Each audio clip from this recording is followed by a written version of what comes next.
सुनैना और सुरेखा ये दोनों देवरानी जेठानी थी। जेठानी सुनैना नौकरी भी करती थी और देवरानी सुरेखा ये घर संभालती। उनका परिवार बहुत बड़ा था। सास ससुर और उन दोनों के बच्चे कुल मिलाकर 10 लोग घर में रहते और अब बहुत साल बाद उनकी बुआ सास अपने भाई के घर रहने आई थी। सुबह उठने के बाद बुआ सास ने देखा कि सुनैना फटाफट अपने काम कर रही थी। सुरेखा ने नाश्ता बनाया और वह नाश्ता सुनैना ने सबको परोसा। उसके बाद सुनैना ने अपना टिफिन पैक किया और वह काम पर निकल गई।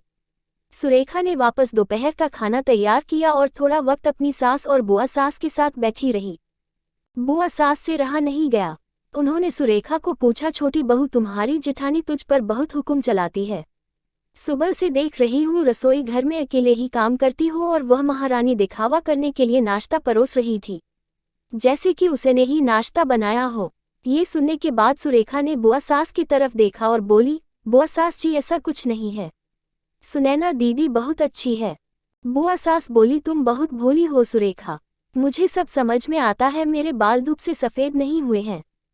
सुरेखा से अब नहीं रहा गया।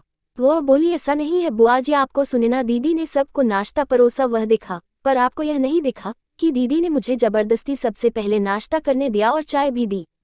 वह रोज मुझे ऐसे सबसे पहले ही नाश्ता दे देती है, नहीं तो सबके लिए नाश्ता करते करते मैं खुद के लिए नाश्ता बनाना भूल जाऊंगी। दीदी मेरी कितनी चिंता करती है। दीदी सुबह जल्दी उठकर मंदिर साफ करती है, फूल सजाकर रखती है और मुझे उनके 1 घंटे बाद उठने के लिए कहती है। शाम को आते समय बाजार से सब्जी भी लेकर आती, क्योंकि हमारे मिस्टर रात को देर से आते हैं और मम्मी जी को सुनैना दीदी ने बाजार में जाने को मना किया है, क्योंकि अब उनकी उम्र 60 साल से ज़्यादा हो गई है। बाजार में जाते समय उनको तकलीफ होगी, उनके पैर बहुत दुखेंगे। कभी उनको बाहर घूमने का मन हुआ तो सुनैना दीदी छुट्टी लेकर उनको घुमाने ले जाती है। और हाँ बुआ जी, दीदी रोज शाम को आने के बाद वह कितनी भी थकी हो तब भी मुझे खाना बनाने में मदद करती है।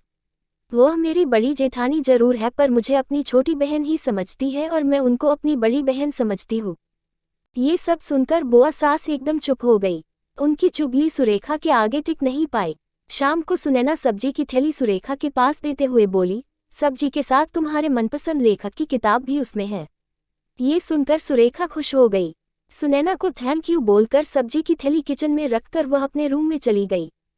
उतने में बुआ ने सुनैना को आवाज दी, बड़ी बहू जरा यह आना। वह बोली, सुनैना तू इतनी मेहनत करके पैसे कमाती है और ऐसे फालतू में किताब खरीदी करके मुफ्त का खर्चा करती हो, वह भी अपनी छोटी देवरानी के लिए।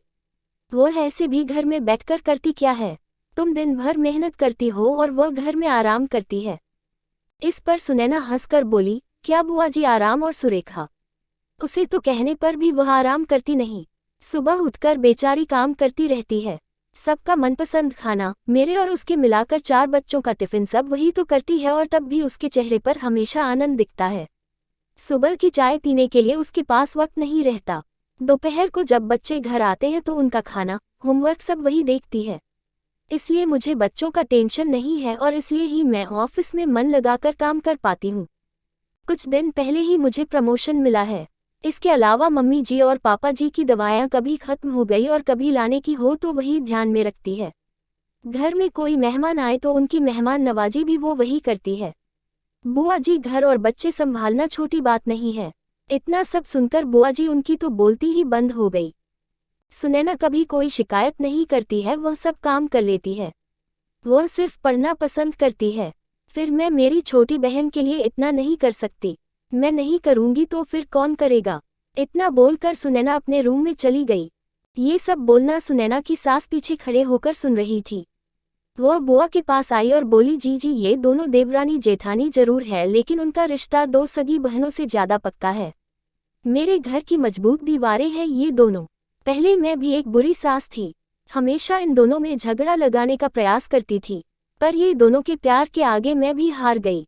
वैसे भी झगड़ा लगाकर नुकसान तो हमारे ही घर का होगा ना। पर यह बात बुआ को समझ में नहीं आई।